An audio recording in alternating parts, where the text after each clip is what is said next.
I'm a big advocate for triathletes implementing strength into their training programs, but not many athletes do it. Maybe it's because you feel like you get too sore, or you don't want to get too heavy by putting on more muscle mass, or you have no time. I get it.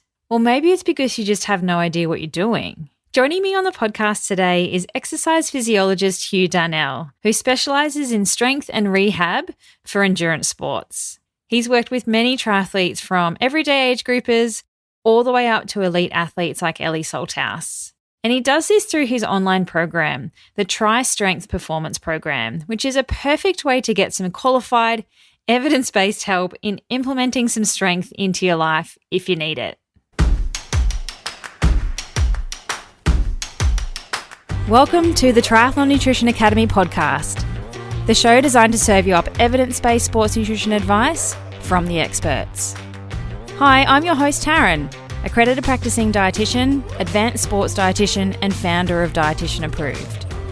Listen as I break down the latest evidence to give you practical, easy to digest strategies to train hard, recover faster, and perform at your best. You have so much potential, and I want to help you unlock that with the power of nutrition. Let's get into it.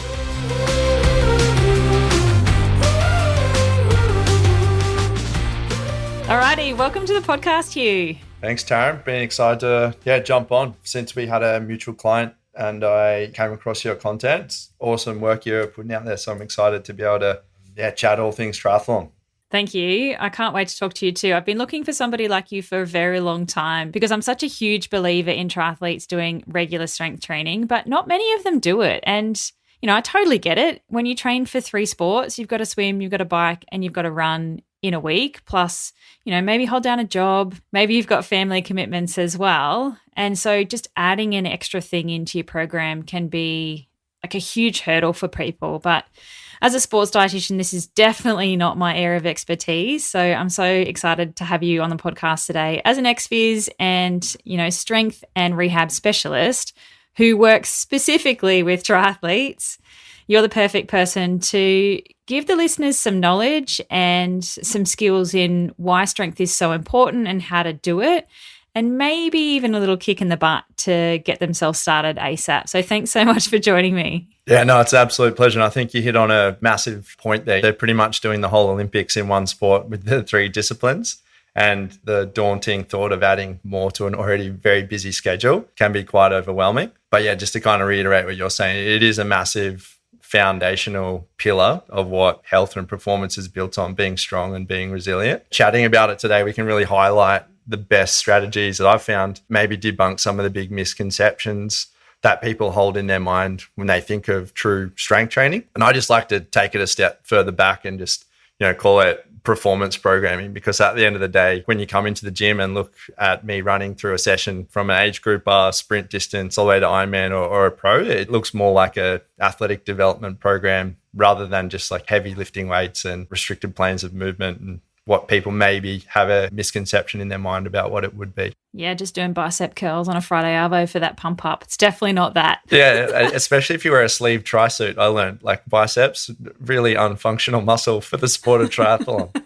Too much air resistance on the bike if they're too big. Not good. I think you just kind of alluded to the fact that there's some key foundational stuff that help with performance, and you do an awesome job in the nutritional space. And my area of expertise is around that movement piece, which strength falls under. But then the other 2 pillars, which I think are super important, and I like to upskill and educate people on the recovery piece, and then obviously having a really strong, resilient mindset. And whenever we think about a health goal or a performance goal, these are the foundations or the pillars that prop up this performance. So when we can dial all these in really well, that's when we can see some really special stuff and people being able to do more of their sport, because at the end of the day, that's what it's all about. I love that. It's much more of a holistic approach, which is perfect for people to hear. So let's get into some meatiness. Let's just dive straight in. Why should every triathlete be including strength training as part of their program? That's the $1 million question, isn't it? Sometimes when you work with athletes, whether it's their coach's point of view that's been overlaid onto them, or it's that they've done certain things a certain way for a period of time that's gotten them to a level, then adding in new things or things that go against their philosophy of how they think preparing for a sport would go can be a daunting task, but also they think that just training the 3 disciplines is going to be enough. that maybe doing weights is going to make them too sore, pack on all this muscle. If only it was that easy. Essentially slow them down, which is counterintuitive to what we're trying to achieve by adding strength work to the mix. I don't know, it sounds crazy. We add strength training to this already busy schedule, and we're used to hearing that you do your strength in your sport and this can be enough to kind of tick the box. But yeah, like I said, after working with hundreds of athletes in this space, I can safely say that strength is one of those foundational pillars, which has two really main benefits. One is resilience against injury. And when I talk about injury, I like to play around this little equation that help people conceptualize why it is so important. So injury for me occurs when the load you're doing or the training intensity, volume starts to exceed your capacity to tolerate it. And that capacity can come down to the level of a tendon, a bone, a muscle, or just the central nervous system as a whole. And so we can think about, there's probably very few triathletes out there who haven't had a tendinopathy or a bone stress injury. And this usually comes when they've either taken time away or they just do too much for the body to handle. So we get that injury in the area. And so the strength training is the capacity side of that equation. The stronger we get, the ceiling at what we can tolerate now becomes higher and higher. And so this means more time in the sport, less time being injured, seeing red in your training peaks. No one wants to see that. We want to bulletproof the body as much as we can. So that's one silo, injury resilience. And then the other silo that we really get excited about is improved performance. I think the biggest improvement in performance comes from literally just being able to train unbroken through injury. Yeah, 100%. That consistency is what's key. That's across the board with all sports. You see teams who are really successful at have a great season. They usually have the least amount of games lost through to players being injured. And you see people who go on runs on the professional scene in triathlon. It's usually if they can string together a really solid preseason training block and not get injured and get some quality work under the belt. Then the other stuff, which as a strength and conditioning coach or EP, I kind of nerd out on is how do we get a more efficient and economical body for the sport of triathlon? And that really comes down to some key adaptations within the central nervous system. So being able to recruit what we can more efficiently. So that means every time we do an effort across let's say a marathon off the bike, we're wasting a little less energy every time a foot hits the floor. Also the reserve, we're building an 8-cylinder car versus a 4-cylinder car. So we've got more capacity to produce force. And so now as a gym-based example, let's say you can squat 50 kilos. And every time you do an effort, it's worth 20 kilos of that. And now I take your squat up to 100 kilos, but that effort still says as a 20 kilo effort, it's now a much smaller percentage. So it's going to tap into less of that strength potential you've got. Wow, that's crazy. I love the car analogy. It's something I use all the time with nutrition, but I talk about, putting fuel and putting the right performance fuel into your engine and driving a high performance machine, not like a beat up Honda. So we can kind of take that pillar one step further with the nutrition of the fuel going into your engine, but then also putting more cylinders into your Tesla or your Porsche as well. So that's really cool. Oh, 100%. And I think that economy of fuel consumption as well. So what you're doing at your end, if we have a more resilient, stronger athlete who's wasting less energy, then what you're doing can be even more of a pronounced effect because we go from burning 100 kilometers per liter or whatever it is. Now we can start to get 110 or we get more Ks per gram or per unit of fuel that we're consuming. Yes. So it's that injury resilience, but then also just building more capacity in the body. And strength is one of the key things that people need to understand is the way to do that. Like, yes, you have strength in your training program, but it's nothing like the resistance you get from throwing some weights around in the gym. And I think the typical person that goes up training in the gym, we get exposed to maybe like bodybuilding methods or really high volumes of training. And the sport of triathlon in itself is quite a high volume sport. And so people think they need to replicate this type of training in the gym. Whereas in reality, that the adaptation we're after is from the central nervous system. And that comes from lifting relatively heavier loads with good intent and for lower volume. So we generally leave feeling like we can do more, but over time, practicing the skill of lifting, we start to be able to do more. When you can kind of get that paradigm shift for people and recalibrate the way they think about strength, then it can start to seem more achievable to add it into their program rather than that first high volume leg session you do back and you can't get off the toilet. That's not really the sensation we're after. So that's perfect to kind of leapfrog into the next question I have for you, which is how many times do they actually need to include strength in their week to get the benefit of doing it? Like people come thinking they've got to, go and do massive heavy sessions and they're going to be sore. How many sessions does it take to build that resilient body? It's about meeting people where they're at always, first and foremost. Like it's an individualistic approach. So we go, okay, if all bets are off, you had no family or job to consider, then what's the gold standard look like? Like if you're a pro, that's your sole task. Then we go, okay, this would be what that looks like. But then I start to chat with the person and I go, okay, maybe we can't get the very gold standard. So how much can we get away with across the week? So it is always an individualistic approach, but the minimum that we kind of see from the literature to get a solid adaptation in strength is probably 2 good exposures to strength across the week.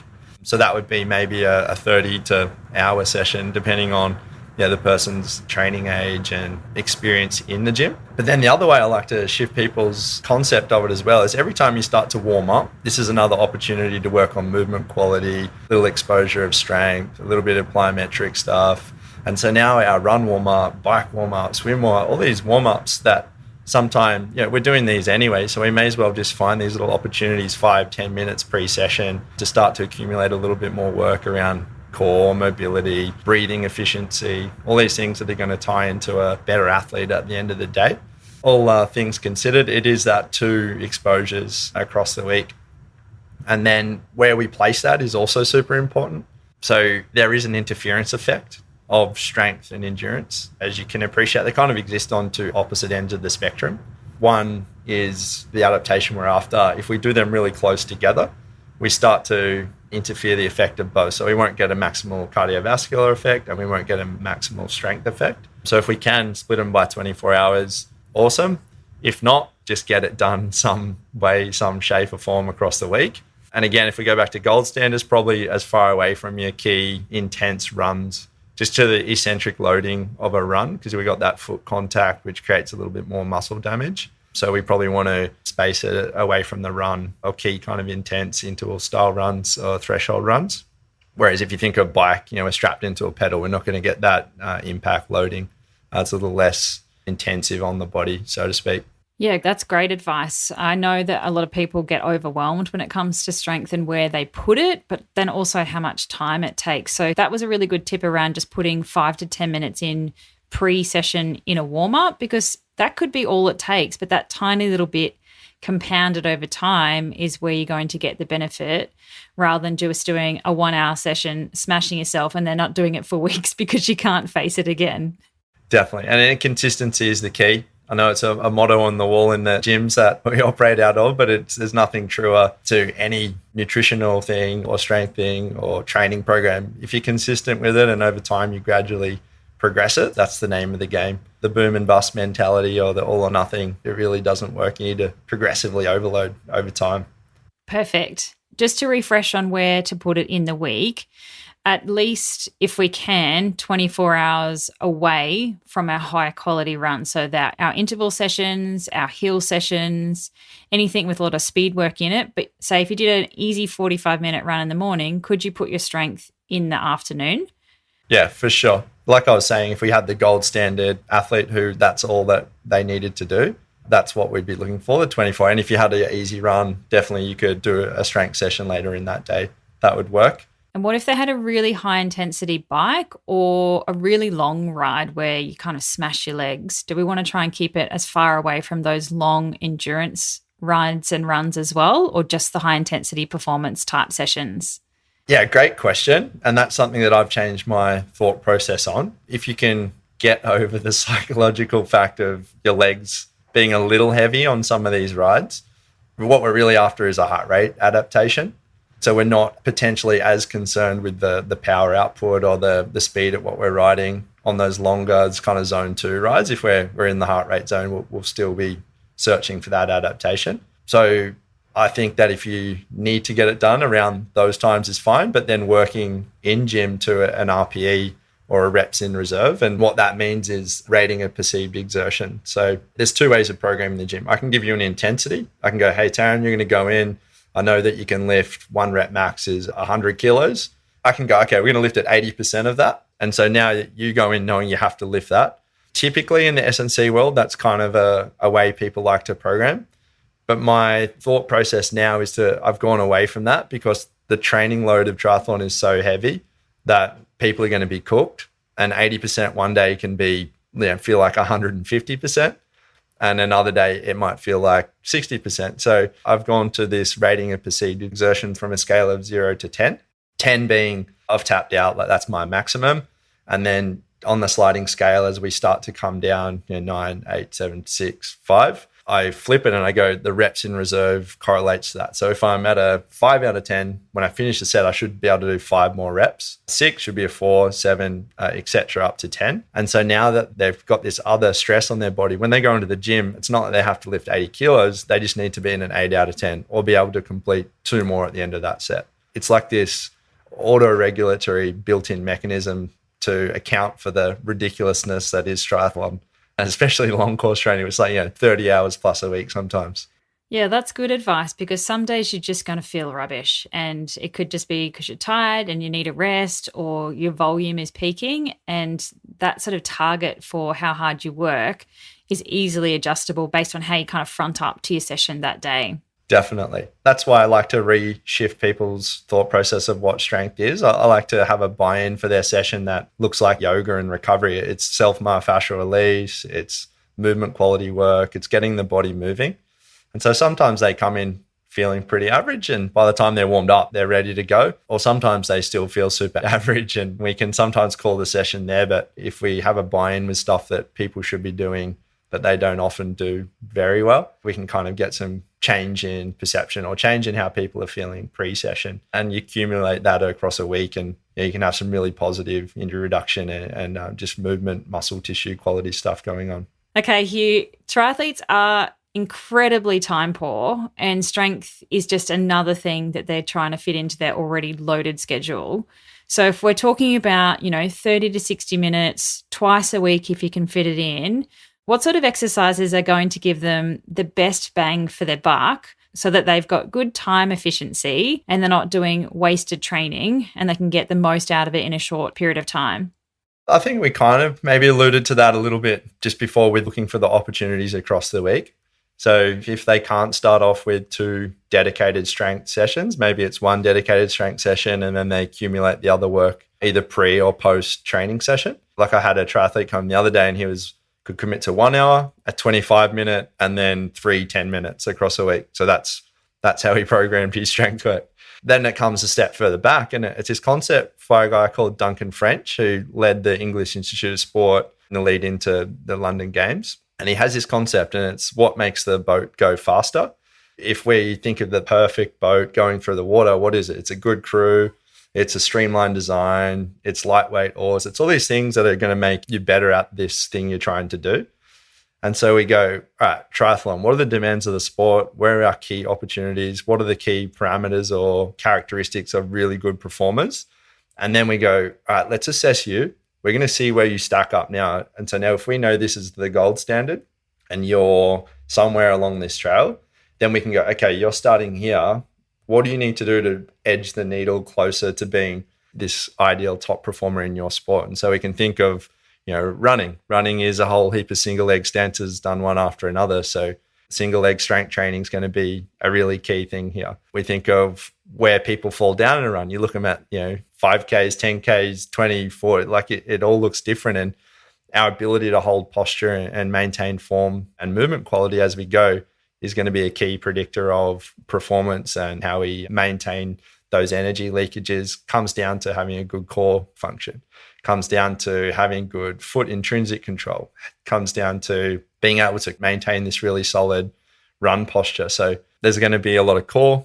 There's going to be a lot of single leg strength that kind of looks like running positions. There's going to be not a whole heap of upper body. Carrying biceps up a hill is in no way, shape or form efficient. And so we think of the mechanics of swimming. The biggest thing that's going to cross over to any performance benefit is just stronger pulling power. But let's be honest, races usually aren't won or lost in the swim. So it's probably going to be a smaller focus of the overall programming as a whole. But it comes down to that thing. What are the demands of the sport? what are the individual characteristics or injury history, and then let's edge the needle closer. And just from some general stuff, it's going to be lower body strength, single leg stability or strength, and really solid core function.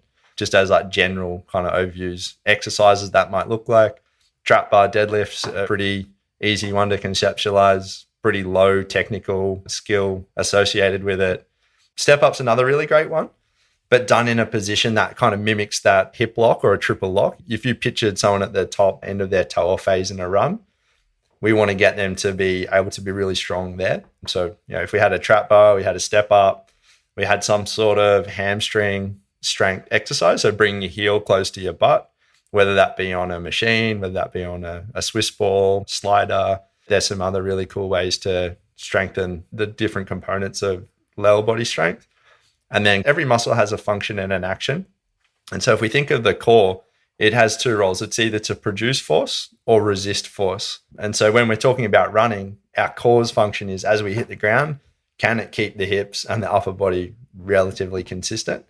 And so if we can start challenging that by doing, like, say, a dead bug, so laying on the ground, opposite arm, opposite leg, while we maintain a good stack, so pelvis on rib cage, and then something like a side plank. If someone just threw that all together, that would be a pretty solid program to start with and slowly progress over time. Yeah, that's excellent. One of the most common things I get or pushback from triathletes about doing strength is that they are so worried about getting really sore and that affecting all of their other sessions. Other than the nutritional things that we can do to help prevent DOMs and make sure they're optimizing their recovery, do you have any advice for them around how to prevent getting super sore from doing strength training? Oh yeah, we've all been there, right? It's not the most pleasant sensation in the world. If we're training to that level, either we haven't done a certain exercise, so we've added a very novel stimulus, we've done way too much. We talked about capacity and load tolerance before. Novel stimulus as in like a new exercise, we've done way too much, or we've done a lot of eccentric loading. And so whenever we lift, as an example, as I shorten my muscle, concentric, as I lengthen, that's eccentric. So as my bicep does this, it then controls down. If we do lots of eccentric loading and like slow lowers, that's when we can start to disrupt the muscle fiber and create a lot more of that DOMSy sensation. Whereas if we take that deadlift example before, the way up, that would be concentric. On the way down, that would be eccentric load. So we can remove the eccentric portion of a lift altogether. And that's something that I do in season for athletes, just to remove any muscle damage stimulus from the exercise, but still get that really powerful central nervous system adaptation we're after. So it'd be concentric up, and then you could even just let go of the bar at the top, let it fall to the floor, grab the bar, lift it up. And so we're almost removing any soreness that would be associated with that lift in its entirety. And then just one other little point I love. If you go into the gym and you're lifting out of 5 out of 10, 6 out of 10, which for me is an intro week to a new program, you're probably not going to be that sore because we've got so much in reserve that we're never really hitting that failure point. We're not going to be breaking down the muscle fiber. We're not going to be doing crazy reps to go into like these ranges where we're going to be stimulating that kind of sensation from training. But you're still getting the adaptations by doing that exercise, even out of 5 out of 10. Yeah, because it doesn't stay at a 5 out of 10, right? Let's say we take a 6-week block of training where we periodize the load over time. There's a large degree of learning the movement where the benefit of all this comes from, because we talked about efficiency before, and there's things in the body called motor units. So every nerve in your spinal cord goes out and activates a group of muscles. And so we call that a motor unit. The way that we do that is every time that we contract a muscle, this guy at the spine will go, hey, do your job. And then the more we activate that pathway, the more efficient it gets. And then the more of those muscle cells associated with the guy at the spine, we can start to recruit. And so just practicing the skill over and over and over again at a sub-maximal load, that's what training is. Whereas if we go in there and just balls to the wall 10 out of 10 every time, we're not building a capacity. We're just tapping in and testing something. It's like trying to do zone 2 work and going out and being at a heart rate 180. Like, it's not the adaptation we're after. And so if you exist in the gray zone in the gym, it's like existing in the gray zone with your zones of cardiovascular training. Love that. No triathlete wants to be told they're gray. They want training peaks to go green. Absolutely. To summarize, don't add new exercises. You see this all the time. 4 weeks out from a race, they're like, oh, I saw this new exercise. Can we try this? No, we're not going to add new stuff this close to anything.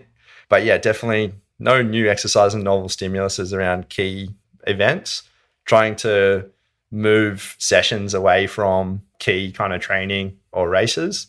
Appreciating that sometimes we're just going to get a little sore. So doing heavy gym work in your preseason or your off season, and then modifying the intensity in terms of reps in reserve or rating of perceived exertion, and finally removing the eccentric portion of the lift in its entirety. All really good ways of getting rid of that DOMS. So it is possible to train without getting sore, which is nice for people to hear. Just a little side note though, you will probably be sore if you don't do strength and then start strength, but that only gets lesser and lesser over time. You've just got to stick with it. Definitely.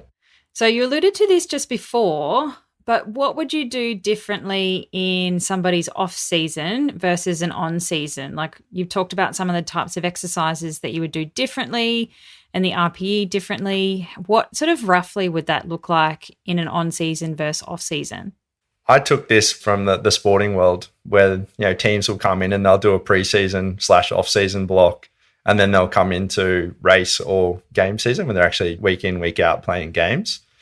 And so we have 3 kind of key variables we can play around with. The frequency of training, how many times throughout the week we're doing it. The intensity, that's that either RPE or load on the bar.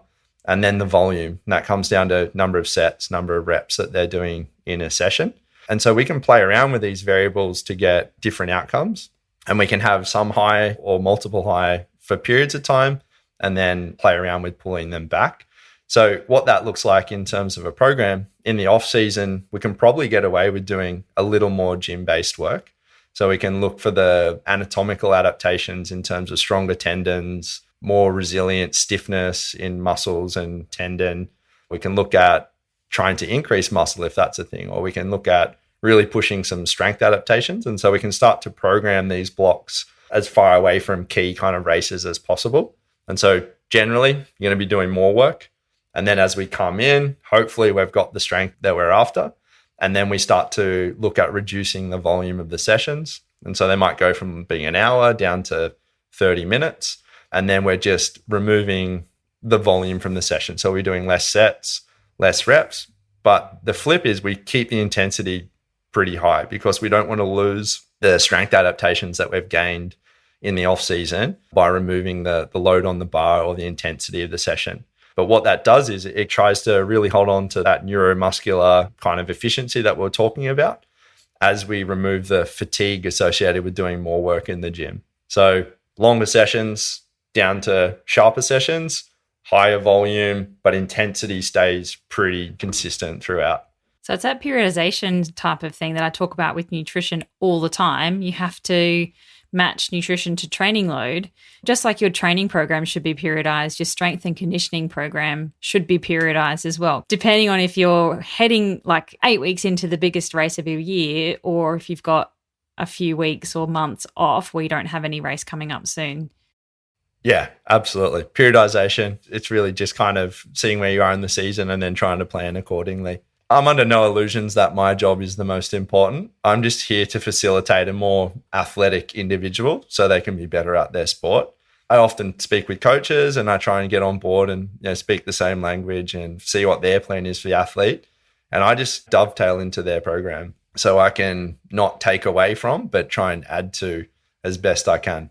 So when we're young coaches, we think we know everything and our job's always the most important. But then as you progress and you work with more people, it's always that client-centered approach where we're helping them get closer to what their goal is. And so we adjust accordingly so they can get the best outcome.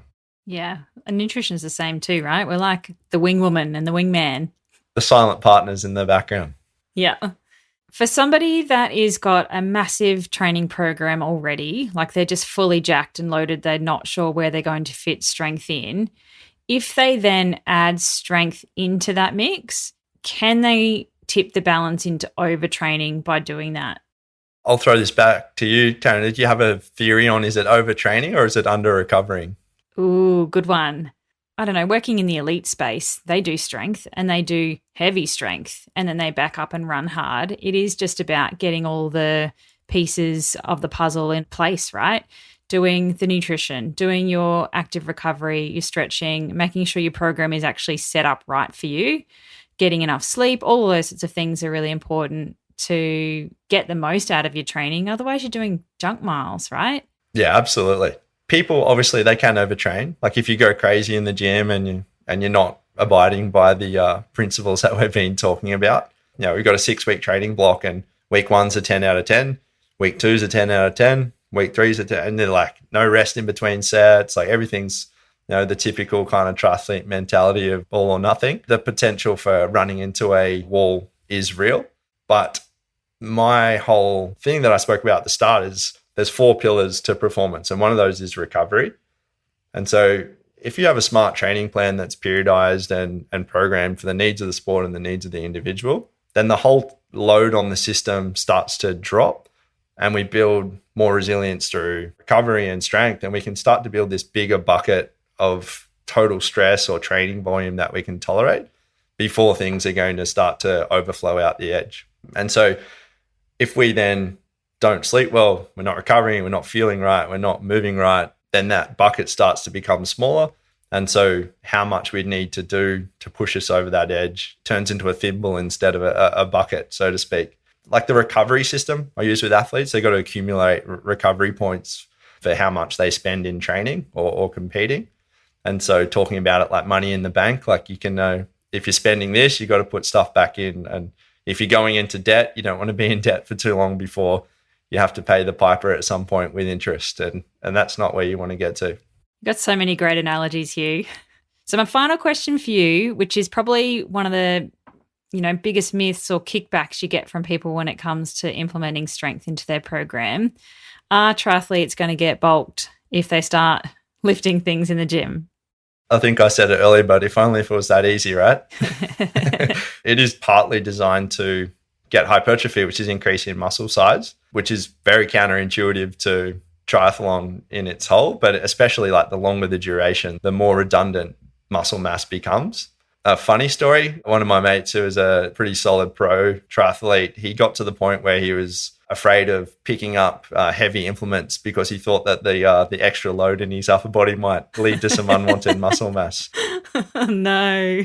It's funny, but it's probably not uncommon, that fear of putting on muscle in a sport where body composition and power to weight ratio is super important. But that just comes down to smart training programming and not doing too much volume of certain things and appreciating that sometimes a little bit of muscle gain is a more resilient athlete and you're going to be able to cop a bit more of a beating before you fall apart. And a bit of muscle in the right areas and stronger tendons and bones increases that capacity before we're going to start to get towards that point of breaking. Increasing the bulletproof level of that athlete is always a key kind of thing that we're after. But if you think of how we grow a muscle, there's kind of 3 key things that we talk about. It's mechanical tension, so how much weight you've got on the muscle. Metabolic stress, so doing exercises till you get that really burny sensation. And then you're training to failure. So at some point, getting to that 10 out of 10, 0 reps in reserve. If we've got that, plus obviously the nutritional stuff, that would be like the key environment for growing muscle. But when we go to triathlon, if we're programming smartly, we're not doing too much of that kind of training at the wrong times. Plus you add 30 hours of aerobic training volume on top and aerobic kind of interval work in there. It's really hard to add muscle on when you're doing that much cardiovascular endurance stuff. Yeah, it's counterintuitive, isn't it? You're doing long endurance type hours in training. That doesn't particularly bode well with muscle hypertrophy. Even if your nutrition is like perfect, you're not doing the type of training that's going to lead itself to actually building size. Definitely. For those who are at a pace where if they put more muscle on, it is going to probably start impacting performance. I've even started playing around with ice bars post-session because what it does, and they've shown this, that it can start to down-regulate something they call mTOR, which is mammalian target rapamycin. Essentially, it's just the body's way of saying, hey, produce more protein. And so exposure to cold mitigates the homeostatic stress, which is training. It kind of ergogenically comes in and stops the body's need to repair from that because we're dropping core body temperature. We're down-regulating protein synthesis. And so we can hijack the body wanting to build muscle by exposing it to things like cold. So I have started playing around with that in weight category style sports like triathlon or even some combat stuff. But that's probably not for everyone to play around with, but just something that I've been doing recently that I thought was pretty cool. Thought I'd mention. Well, thank you so much, Huw. I really hope that's given people lots of good insight into how to do strength training in a way, but also that it is definitely needed in part of their programming and they need to just find some time to fit it in. Even if it's 10 minutes pre-session, post-session, that little tiny effort compounded over time is really what's going to give you best bang for your buck. Rather than just not doing anything, find some space to put, 3 lots of 10 minutes in a week. That's better than nothing. And start to prioritize thinking about the strength component in your training program. Because if you have a look at some of the triathletes' body composition over the years, like look back to Sydney 2000 Olympics, the muscle mass on triathletes back then was very, very low. And over that time, people have got very injured and stress fractures incidence has definitely increased. Not that they necessarily weren't there before. We may be better at picking them up, but triathlon is a very high load sport. We need to layer in the nutrition to support that, but we also need to have strong, resilient bodies, like Huw said, to prevent that injury. And part of that for some people is actually putting some muscle mass on or just that getting that strength to keep the unit together so it's nice and robust. So I love that term that you used earlier, that building capacity and a bulletproof body. Couldn't have said it better. So Huw, where is this guy? I want to find him. I want him to write me a program. Where do they find you? Yeah, I'm on social. I try and put out some content related around what I do, how to improve as an athlete. And then if you are a competitive triathlete and you're looking to get in best shape and say goodbye to some injuries or niggles that you kind of have and stopping you from getting to the start line in a good shape, now I might be able to help you out, see what your goals are and really go through a robust assessment on how you're going to be able to take that level of performance to something that you're pretty proud of in the next season and not see red in your training peaks all year. So do you work with people just in Australia, Huw, or all over the world? All over. So I've got an online kind of platform where I'll do pretty solid assessment, battery tests via Zoom or however we can facilitate that and then do some programming through some online training apps. So that's a big part of what I do. And then obviously the face-to-face stuff in Brisbane also can facilitate sessions there. Yeah, cool. All right. Well, thank you so much for your time, Huw. I'll link all of that in the show notes so people can find you, give you a stalk on Insta and check out your website too. So thanks so much. Thanks, Taryn. Really appreciate you having me on today. Love what you do. So hopefully I can add some value around the strength for triathlon piece. Oh, thanks, mate. I'll see you in the gym soon. 100%. Thanks for joining me for this episode of the Triathlon Nutrition Academy podcast. I would love to hear from you. If you have any questions or want to share with me what you've learnt, email me at podcast@dietitianapproved.com. You can also spread the word by leaving me a review and taking a screenshot of you listening to the show. Don't forget to tag me on social media at dietitian.approved so I can give you a shout out too. If you want to learn more about what we do, head to dietitianapproved.com. And if you want to learn more about the Triathlon Nutrition Academy program, head to dietitianapproved.com/academy. Thanks for joining me, and I look forward to helping you smash it in the fourth leg. Nutrition!